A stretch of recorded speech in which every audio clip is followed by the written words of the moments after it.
దేవుని నామానికి మహిమ కలుగును గాక. అందరికీ ప్రైజ్ లాడండి. ఈ ఉదయకాల దీవులను బట్టి దేవాది దేవునికి మహిమ ఘనత ప్రభావములు కలుగును గాక. మీరందరూ బాగున్నారని నేనైతే విశ్వసిస్తున్నాను. నేను బాగున్నాను. ఇది దేవుని యొక్క దయలో కృపలో మనం ఉంటున్నాం కాబట్టి ఖచ్చితంగా మనం బాగుంటాము. అనేకులు ఆయన యందు నమ్మిక ఉంచిన ప్రతి ఒక్కరు కూడా సమాధానము సంతోషము పొందుకుందురు గాక. ఆమేన్. చూడనిచ్చాము. ఇది మనము ఈ యొక్క బైబిల్ గ్రంథంలో కీర్తనలు అనేటువంటి ఒక గ్రంథం ఉంటుంది. దాంట్లో 150 అధ్యాయాలు ఉంటున్నాయి. ఈ 150 అధ్యాయాలు ప్రతి 150 అధ్యాయాలు ప్రతిది కూడా ప్రశస్తమైంది. ఏది కూడా ఈ యొక్క పరిశుద్ధ గ్రంథంలో రాయబడింది అంటూ ఉంటే అది మనుషుల ఇచ్చల వల్ల రాయబడింది కాదు. దేవుని యొక్క ఆత్మ చేత నడిపించబడి ప్రవక్తలు రాసినటువంటి మాటలు ఇవి. కాబట్టి వీటిని మనం దృష్టి ఉంచుదాం. అంటే ఎవరైతే వింటారో, ఎవరైతే గ్రహిస్తారో వాళ్ళ కృపకు నిజంగా పాత్రలు అవుతారు. కంప్లీట్ గా స్కిప్ చేయకుండా వినారంటే ఖచ్చితమైనటువంటి ఆనందాన్ని, ఆ యొక్క కృపను మీరు పొందుకుంటారు. ఇది దేవుని యొక్క శక్తి. ఇవి మనుషుల మాటలు కాదు, ఇవి టైం పాసింగ్ మాటలు కాదు. కేవలము మన జీవంతో కూడినటువంటి మాటలు. ఈ లోకాన్ని విడిచిన వెంటనే రేపు మనము పరలోకానికి వెళతాము అనే దానికి మనకు ఒక గొప్ప షూరిటీ కలిగినటువంటి మాటలు మనం ధ్యానిస్తున్నాము. ఇందుని బట్టి దేవునికి మహిమ కలుగును గాక.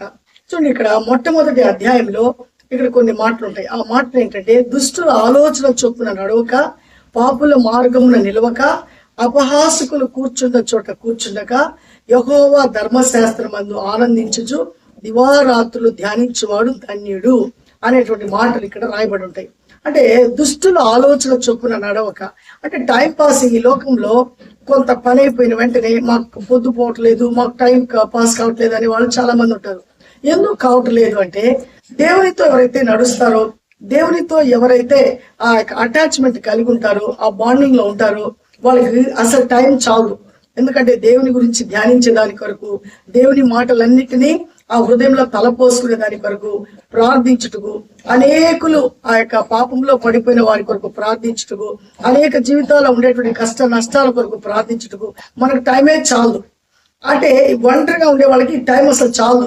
ఇకపోతే ఇంట్లో మనం బ్రతికేదానికి వరకు, కుటుంబంలో ఎన్నో పనులు ఉంటాయి, అవన్నీ కూడా మనం చూసుకునేదానికి అసలు టైమే చాలు. అసలు టైం పాస్ కావట్లేదు అంటున్నారంటే వాళ్ళు ఖచ్చితంగా దేవునితో నడవటం లేదు, దేవునిలో ఆనందించటం కాబట్టి ఆ యొక్క దివారాత్రులు టైం అంతా సమయము, ఆ యొక్క ఏజ్ అంతా వేస్ట్ చేసుకున్నటువంటి వాళ్ళు ఎంతో మంది లోకంలో మనం చూస్తున్నాము. మన దేవుడు చెప్తున్నటువంటి మాట ఈ మాటలు, దుష్టుల ఆలోచన చొప్పున నడక. చూడండి, ఎక్కడైనా మనం కూర్చున్నాం అనుకోండి, రకరకాల ఆలోచనలు కలిగిన వాళ్ళు మనతో మాట్లాడుతుంటారు. అప్పుడు మనకుండేటువంటి ఆలోచనలు, వాళ్ళకుండేటువంటి ఆలోచనలు మనం ఏం చేస్తామంటే కలిసి, అంటే స్నేహంలోకి వెళ్ళిపోయినప్పుడు ఆ యొక్క మాటలు తీసుకుంటాము. చాలా భయంకరమైనటువంటి పాపంలో పడిపోతుంటాము. అందుకే దేవుడు హెచ్చరిస్తున్నటువంటి మాటలు, దుష్టుల ఆలోచన చొప్పున నడవబాకండి అంటాడు. అంటే ఎవరు దుష్టుడో ఎవరి మంచోడో తెలియదు. ఆ దుష్టత్వం అనేది కూడా మనుషులకు అప్పటికప్పటికి రాదు. అది కొంతకాలం నుంచి వాళ్ళు ఆ దుష్టత్వంలో నింపబడినప్పుడు, కొంతమందికి అయితే అన్ఎక్స్పెక్టెడ్ గా ఆ ఆలోచనలు వచ్చినప్పుడు ఆ దుష్టత్వంలోనికి వెళ్ళిపోతుంటారు. పాపం చేసిన తర్వాత ఎందుకు మీరు ఇలా చేశారంటే, అసలు ఆ సమయంలో మాకేం అర్థం కాలేదండి, ఏం చేసావో మాకే తెలియదు అనేటువంటి మాటలు చెప్తుంటారు. ఇక ఆ పాపం నుంచి వాళ్ళు బయటపడలేక భయంకరమైనటువంటి వ్యధ భరిస్తూ ఉంటారు. కాబట్టి దేవుడు ముందుగానే మనకు హెచ్చరిస్తున్నాడు, అలాంటి వాళ్ళతో మీరు ఆ సాంగత్యం కలిగి ఉండబాకండి అని. పాపులు నడుచు మార్గంలో మనం నడకూడదు. అంటే పాపులందరూ ఇష్టానుసారంగా జీవిస్తున్నారు, మనం కూడా వెళ్దాము అంటే అది తప్పండి. ఎందుకంటే అది భయంకరమైనటువంటి, అది విష వలయం. ఆ పాపానికి మనం ఏమాత్రం చోటు ఇవ్వకూడదు. పాపముతో చెలగాటం అంటే ఒక మరణంతోనే చెలగాటము. కాబట్టి మనం అలాంటి పరిస్థితులు కూడా మనం పోకూడదు అనేది దేవుని యొక్క మాట. తర్వాత అపహాసకులు కూర్చున్న చోట మనం కూర్చోకూడదు. మూడోదిగా మనము అపహాసకులు, కొంతమంది కూర్చుంటారు, పోయే వాళ్ళని వచ్చే వాళ్ళని కామెంట్ చేస్తా, అన్ని ఇళ్ల గురించి, అంటే కొంతమందికి తెలియనాటన్ని కూడా నేర్పిస్తూ, కుటుంబాల కలహాలు పెడుతూ, కుటుంబాల్లో చూస్తే అంటే వాళ్ళ ఇంట్లో తగులు పడుతుంటే వీళ్ళు ఎంతో ఆనందంగా వాళ్ళు చక్కలు ఎగరేసుకుంటూ, ఇలాంటి పరిస్థితులు మనం చూస్తుంటాము. ఇదంతా చాలా తప్పు. అంటే మన సామెతల గ్రంథంలో మొన్నటి దినం మనం ధ్యానించినటువంటి ఆ గుణవత్తైన స్త్రీ యొక్క లక్షణం ఎలా ఉంటదంటే, స్త్రీయే కాదు, పురుషులు కూడా అక్కడక్కడ గుంపులు గుంపులుగా కూడుకొని పిచ్చాపాటి మాటలు మాట్లాడుకుంటానే ఉంటారు. అలా అవన్నీ ఏంటంటే అవన్నీ మన యొక్క దైనందిన జీవితంలో మనల్ని ఎక్కడ తీసుకెళ్తుందంటే మరణానికి తీసుకెళ్తుంది అనే విషయాన్ని మనం మర్చిపోకూడదు. మనం జీవంలోనికి ప్రవేశించాలంటే దేవుని మాటను మనం 100% మనము విశ్వసించాలా. వాళ్ళు మాట్లాడారులే అలా చిల్లంగి మాటలు మాట్లాడే వాళ్ళు ఉంటారు, ఆ యొక్క డబుల్ మీనింగ్ మాటలు మాట్లాడే వాళ్ళు ఉంటారు. అలాంటి వాళ్ళ దగ్గర మనం కూర్చోకూడదు, అలాంటి మాటలు మనం ధ్యానించకూడదు. మనం కూర్చుంటే మన బిడ్డలు కూడా మన పక్కనే వచ్చి కూర్చునేస్తారు, వాళ్ళు కూడా అదే అలవాటు పడతారు. రేపు చెడిపోయినప్పుడు బిడ్డలు బాగుపడలేదు, చెడిపోయారు ఏడుస్తాము, అప్పుడు ఎక్కడికి వెళ్ళినా సరే వాళ్ళు బాగుపడరు. ఎందుకు కారణాలు, ఎందుకంటే దైవత్వం మనలో లేదు, వాళ్ళలో లేకుండా పోతుంది. కాబట్టి ముందుగానే దేవుడు ఏం చేస్తున్నాడంటే హెచ్చరిస్తున్నాడు, ఈ లోకం దుష్టుడికి అప్పగించబడింది, కాబట్టి చాలా జాగ్రత్తగా మీరు జీవించాలా. ఇదిగో నాతో మీరు సాంగత్యం కలిగి ఉంటే మీకు ఎల్లప్పుడూ నేను సంరక్షిస్తాను అని దేవుడు మనతో మాట్లాడుతున్నాడు. కాబట్టి దేవుని యొక్క ధర్మశాస్త్రం ఎవరు లేరు, టైం పాసింగ్ కాలేదు, దేవుని వాక్యం మన హృదయం వాంచంతా దేవునితో మనము కనెక్ట్ అయిపోయి ఉండాలా.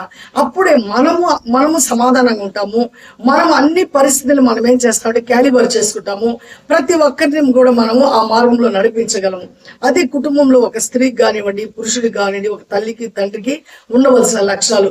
అంతేగాని బయట కూర్చొని వచ్చే వాళ్ళని పోయే వాళ్ళని చూసుకుంటా, వాళ్ళతో మాట్లాడుకుంటా, కామెంట్ చేసుకుంటా అన్ని ఉంటే దానివల్ల నిష్ప్రయోజనము ప్రయోజనకరమైంది పని అయిన వెంటనే దేవునితో ఉండు. లేకపోతే నీకు ఇంకేమైనా దేవుడు పనులు ఇచ్చుంటే ఈ లోక సంబంధమైన పనులలో నిమగ్నం అవ్వాలా. ఆ నిమగ్నం అయి కూడా దేవునితో మనము కనెక్ట్ అయిపోయి ఉండాలా. ఎల్లప్పుడూ దేవుని యొక్క మాటలు మనము పుస్తకం తీసుకొని చదవాల్సిన అవసరమే లేదు. అవంతా హృదయంలో పెట్టుకొని వాటిని ధ్యానిస్తూ ఆ రోజు దేవుడు ఎలా మాట్లాడాడు, నిన్నటి దినం దేవుడు ఏం చెప్పాడు, ఇవన్నీ మనం గుర్తుకు తెచ్చుకున్నప్పుడు మనం ఎంతో ఆనందాన్ని పొందుకుంటాము. మన సమయం అంతా చాలా చక్కగా అది జరిగిపోతుంది. సాయంకాలానికి ఇంట్లో వాళ్ళతో కలుస్తాము, కుటుంబ ప్రార్థన చేసుకుంటాము, తర్వాత మనం భోజనాలు ముగించుకున్న తర్వాత మరలా ప్రార్థన చేసుకుని హ్యాపీగా మనం దేవుడికి ఆ దినాన్ని అప్పగించేసి ఆ రాత్రి కాలం దేవుని కాపుదలో నిద్రపోతాము. మరలా ఉదయం దేవునితో మనం స్టార్ట్ చేస్తాము. ఇలా మన దైనందిన జీవితం ఇలా జరగాలనేది దేవుడి యొక్క ఉద్దేశము. దీనికి మనము ఆపోజిట్ గా అంటే దేవుడికి ఇష్టం లేనటువంటి పనులు చేస్తూ ఆ పాపుల మార్గంలో నడుస్తూ దుష్టుల ఆలోచన చొప్పున నడుస్తూ చూడండి, నిన్నటి దినం మొన్నటి దినం నేను చూస్తే ఒక మంచిగా ఉండేటువంటి కుటుంబంలో భార్యాభర్తల మధ్య చిన్న మాటల వల్ల వాళ్ళకి ఏమొచ్చేస్తుందంటే గొడవలు వచ్చేసాయి. ఆ గొడవలతో భర్త ఏం చేస్తున్నాడంటే భార్యని కొడుతున్నాడు, భార్య ఏం చేస్తున్నాడు తల్లిదండ్రులు ఫోన్ చేస్తుంది, వెంటనే వచ్చి నన్ను కాపాడండి అని. వాళ్ళ తండ్రి వాళ్ళ యొక్క సహోదరుడు ఇద్దరు కలిసి వస్తే మీరు వచ్చారనేటువంటి కోపంతో ఆ యొక్క అల్లుడు ఆ తండ్రిని కూడా చంపేశాడు, ఆ యొక్క తమ్ముడు కూడా చావు బతుకులో ఉంటున్నాడు. ఈ అమ్మాయి అయితే తప్పించుకొని బయటకు వచ్చేసింది. అంటే ఎందుకు ఇలా జరుగుతుందంటే వాళ్ళ యొక్క అహంకారము, వాళ్ళకు ఉండేటువంటి గర్వము, వాళ్ళకు ఉండేటువంటి దుష్ట ఆలోచనలు. ఒక అమ్మాయిని అనవసరం ఎందుకు కొట్టాలా, వాళ్ళ తల్లిదండ్రులు వచ్చి అడిగినందుకు వాళ్ళని ఎందుకు కొట్టాలా, ఇవి అన్ని ఎలా వస్తున్నాయంటే ఈ యొక్క చెడ్డ ఆలోచనలతో చెడ్డ మనసుతో నింపబడినప్పుడు, ఆ అపహాసకులు కూర్చున్నప్పుడు, ఆ దుష్టుల ఆలోచన చొప్పున నడిచినప్పుడు, ఆ పాపుల మార్గంలో నడిచినప్పుడు ఇలాంటి ఆలోచనలు వస్తాయి. ఒకవేళ అలా కూర్చోకపోయినా యూట్యూబ్ చూస్తా ఆ చెడ్డవన్నీ నేర్చుకున్నప్పుడు ఇవన్నీ మన కుటుంబాల్లో మన యొక్క దైనందిన జీవితంలో ఇంప్లిమెంట్ చేస్తాము. ఇంప్లిమెంట్ చేసిన తర్వాత దేవుని వాక్యం చెప్తుంది, నువ్వు ఏదైతే చేస్తావో అది దాని యొక్క ఆ యొక్క పరిహారం నువ్వు తప్పకుండా చెల్లించాలంటాడు. ఎందుకంటే మనం యొక్క సామెత ఉంది, ఎంత ఉప్పు తింటే అంత నీళ్లు తాగుతారనే సామెత అంటారు. నువ్వు మరణాన్ని నువ్వు చేయాలనుకుంటే ఆ మరణమే నిన్ను పట్టుకుంటది. అంటే పాపము చేయి ప్రతి వాడు పట్టుబడకుండా పోయే చరిత్రే లేదు. కారణం ఎందుకంటే ఆ యొక్క దేవుని యొక్క సిద్ధాంతము అంటే అపవాది నిన్ను పాపంలో నెట్టేస్తుంది, తర్వాత మరణానికి అప్పగిస్తుంది. అది దాని యొక్క పన్నాగము. అది నువ్వు గ్రహించాలంటే, నువ్వు సురక్షితంగా ఉండాలంటే దేవుని యొక్క సన్నిధానంలో జీవించాలా. దివారాత్రులు దేవుని యొక్క వాక్యాన్ని ధ్యానించాలా, దాని యందు నువ్వు ఆనందించాలా. అనేక దైవజనులు ఎంతో ప్రయాసపడి మన అందరి కొరకు ఎంతో వాక్యాన్ని అందిస్తున్నారు. దీని యందు మనం దృష్టి ఉంచాలి కానివ్వండి, మనం దేని మీద మనం దృష్టి ఉంచకూడదు. దానివల్ల మన కుటుంబాలకు, మన సమాజానికి మనం ఏమి ఇవ్వబోతున్నాం అంటే గొప్ప ఆనందాన్ని ఇవ్వబోతున్నాము. అలాంటి జ్ఞానాన్ని మనం కలిగి ఉండాలి కానివ్వండి. ఈ యొక్క పాపులు నడిచే మార్గంలో వాళ్ళు చేసేటువంటి పన్నాగాలు పన్నుతూ వాళ్ళు మాట్లాడుకునేటువంటి అసహ్యమైనటువంటి మాటలు మనం కూడా మాట్లాడదు, దాంట్లో మనం కూడా పాలిభాగస్తులం అయిపోతూ వాళ్ళు ఏదైతే ఆలోచనలు కలిగి ఉంటారో ఆ ఆలోచనలు కూడా మనం ఇంప్లిమెంట్ చేస్తే దీనివల్ల మనకి ఏ ప్రయోజనం లేదు. సమాజంలో మనం అంటే భయపడతారు, మనం అంటే అసహించుకుంటారు. మన కుటుంబంలో మన బిడ్డలైతే ఈరోజు మనం ఏదైనా వాళ్ళకి ఇస్తాం అనేటువంటి ఆశతో కొంతకాలము భయపడతారు, కొంతకాలం అయిపోయిన తర్వాత మనల్ని అసలు లెక్క చేయరు. కాబట్టి అలాంటి పరిస్థితులు కూడా ఎప్పటికీ మనం పోకూడదు. మన వాళ్ళే మనల్ని తృణీకరిస్తారు ఎప్పుడు పాపంలో మనం జీవిస్తే. ఎప్పుడైతే ఆ పాపానికి వ్యతిరేకంగా ఆ నీతిలో మనం జీవించేదానికి ఇష్టపడతామో తప్పకుండా దేవుని యొక్క కృపకు మనము పాత్రలం అవుతాము. ఆ పాపం వల్ల వచ్చే జీతము మరణమని లేఖనం చెప్తుంది. యాకోబు రాసిన పత్రికలో నువ్వు ఏ పాపం అయితే చేస్తావో ఆ పాపం వల్ల నీకేం రాబోతుంది? మరణం రాబోతుంది. ఏ మరణము? ఈ లోక సంబంధమైన మరణం తప్పకుండా ప్రతి ఒక్కరికి ఉంటుంది. శాశ్వతమైన మరణం అంటే నరకానికి నువ్వు పోతావు అని హెచ్చరిస్తుంది. కాబట్టి ఆ నరక యాతన నుంచి మనం తప్పించబడాలంటే మనం సంపూర్ణంగా దేవునికి లోబడతాము. ప్రభు అయిన యేసుక్రీస్తు యందు నమ్మిక ఉంచుదాము. ఆయన ద్వారా దేవుని వేడుకుందాము. ఆయన మన ప్రతి విధమైన బలహీనత నుంచి మనం విడిపించి గొప్ప సమాధానముతో దేవునితో ఆనందించేటువంటి జీవితాన్ని మనకు అనుగ్రహించి మనల్ని ఆయన బలపరుస్తాడు. అట్టి కృపకు మనం పాత్రలు అవ్వాలని ప్రార్థిద్దాము. ఈ ఉదయకాలం మన వినికిల్లో దేవుడు మనకి ఇచ్చినటువంటి మాటలు మనము ఆ మాటలు దేవుడు దీవించును గాక. ఆమేన్. కృపా సత్య సంపూర్ణుడా, జీవం కలిగిన దేవ, జీవాధిపతి నీ స్తోత్రం నాయన. నీ మహాకృపలో అద్భుతమైన ప్రేమలో ఈ ఉదయకాలాన్ని బట్టి నీకు వందనాలయ్యా. ఈ ఉదయకాలం మాతో మీరు స్పష్టంగా మాట్లాడారు ప్రభా. ఇదిగో దుష్టుల ఆలోచన చొప్పున నడవకూడదు అంటున్నారు, పాపులు మార్గమున నిలవకూడదు అంటున్నారు, అపహాసకులు కూర్చున్న చోట కూర్చుండకూడదని మీరు చెప్తున్నారు. యెహోవా ధర్మశాస్త్రాన్ని దివారాత్రులు ధ్యానించాలంటున్నారు. అలా ఎవరైతే ధ్యానిస్తారో వాళ్ళు నాయన ప్రభా ఆ యొక్క నీటి నాయన ప్రభా ఒడ్డున నాటబడినటువంటి ఒక చెట్టులాగా వాళ్ళు మంచి జీవితాన్ని కలిగి ఉంటారని, ఒక ప్రశస్తమైన జీవితాన్ని కలిగి ఆకు ఏ విధంగా వాడక అది నాయన ఎప్పుడు ఫలించేటువంటి స్థితిలో ఉంటుందో అలా మా జీవితాలు ఉంటాయని కూడా మీరు మాతో మాట్లాడుతున్నందుకు మీకు కృతజ్ఞతాస్తులు మేము చెల్లించుకుంటున్నాం నాయన. ఇదిగో వాక్యం ఉంటుండే బిడ్డలు ప్రభా తప్పకుండా మీ మాటలు వినటకు భయము కలిగి భక్తి కలిగి పాపాన్ని విడిచిపెట్టి ఆ పాపుల మార్గాన్ని విడిచిపెట్టి దుష్టుల ఆలోచన నుంచి విడిపించబడి ఇదిగో అపహాసకులు కూర్చున్న చోట కూర్చుండకుండా ఎల్లప్పుడూ నీ యొక్క ధర్మశాస్త్రాన్ని ధ్యానించేటువంటి ఆ మహాస్థితి ప్రతి బిడకు మీరు అనుగ్రహించమని, అలాంటిది కావాలా అనేటువంటి ఆ బుద్ధి ప్రతి బిడకు మీరు కలిగించమని, వీడియో వీక్షిస్తున్నటువంటి ప్రతి బిడ్డను మీరు జ్ఞాపకం చేసుకుని వారి కుటుంబాన్ని దర్శించి వారి అవసరతలు అక్కర్లు మీ మహిమనసులో తీర్చి సమస్త మేళ్లతో ప్రతి కుటుంబాన్ని మీరు తృప్తిపరిచి మరలా మీ చిత్తమైతే మేము అందరం కలుసుకునే పర్యంతరం నాయన మీ కాపుదల భద్రత మీ బిడ్డలకు నాకు అనుగ్రహించమని యేసయ్య పరిశుద్ధ నామములో అడిగి బ్రతిమాలు వేడుకుంటున్నాను నా పరమ తండ్రి. ఆమేన్, ఆమేన్. అందరికీ ప్రైజ్ రాడండి. దేవుడు మనకు తోడుగా ఉండును గాక.